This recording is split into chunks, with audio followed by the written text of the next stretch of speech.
തലകോതും ഇളങ്കാത്ത് സേതി കൊണ്ടുവരും മരമാകും വിതയ. ബധിരനും മൂകനുമായ യുവാവിന്റെ ക്ഷേമ പെൻഷനിൽ നിന്ന് സിപിഎം ലോക്കൽ കമ്മിറ്റി അംഗം വിഹിതം പറ്റുന്നതായി പരാതി. 500 രൂപ സ്ഥിരമായി വിഹിതം വാങ്ങുന്നതായി കോഴിക്കോട് കോട്ടൂളിയിലെ വി.പി. മനോജാണ് പാർട്ടി നേതൃത്വത്തിനും ജില്ലാ കളക്ടർക്കും പരാതി നൽകിയത്. പരാതിക്കാരനെ പാർട്ടി അംഗം വീട്ടിൽ വിളിച്ചു വരുത്തിയാണ് പെൻഷൻ നൽകുന്നത്.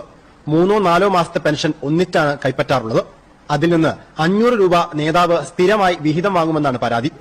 ആ പൈസ വാങ്ങിയിട്ട് ഒരു ബാക്കിയുള്ള 500 രൂപ എടുക്കും, ബാക്കിയുള്ളവർ അങ്ങോട്ടാണ് കൊടുക്കും, ബാക്കിയുള്ളത് കൊടുക്കും. 500 രൂപ അവന് കൊടുക്കും. ഒരിക്കണ്ടാ പറയുന്നൊന്നും പറയുന്നില്ല. 500 രൂപ എടുക്കും. എന്നോട് വന്ന് പറയും ചെയ്യും, 500 രൂപ കൊട്ടിക്കുന്നു, സുന്നി തന്നെ കൊടുക്കുന്നു. പ്രാവശ്യം കിട്ടിയിട്ടൊന്നും എനിക്ക് കിട്ടിയിട്ടില്ല. അവനും ഈ പെൻഷനിന് വീടുകളിൽ എത്തിക്കില്ല എന്ന് പറഞ്ഞ സമയത്ത് ഞാനും വി.ഡി. സതീശൻ സർക്കാരിനെ വിമർശിച്ചിരുന്നു. പക്ഷെ ഇപ്പൊ മനസ്സിലായി, കഴിഞ്ഞ 1-2 ദിവസമായിട്ട് ഇതിന്റെ വാർത്തകൾ വന്നുകൊണ്ടിരിക്കുകയാണ്.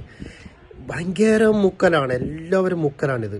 ഈ ഒരു വാർത്ത മാത്രമല്ല, നിങ്ങൾ അടുത്ത വാർത്തകൾ ഉണ്ടാക്കും ഇവരെങ്ങനെയാണ് ഈ പെൻഷൻ മുക്കുന്നുള്ളത്. വെറുതെ അല്ല ഇങ്ങനെ തീരുമാനത്തിലേക്ക് സർക്കാർ എത്തിയത്.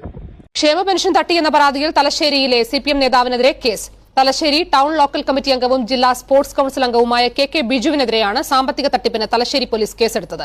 6 ലക്ഷത്തോളം രൂപ തട്ടിയെന്നാണ് പോലീസിന്റെ പ്രാഥമിക നിഗമനം. സിപിഎം ഭരിക്കുന്ന തലശ്ശേരി റൂറൽ സഹകരണ ബാങ്ക് നൽകിയ പരാതിയിലാണ് കേസ്. ബാങ്കിന്റെ കളക്ഷൻ ഏജന്റാണ് ബിജു.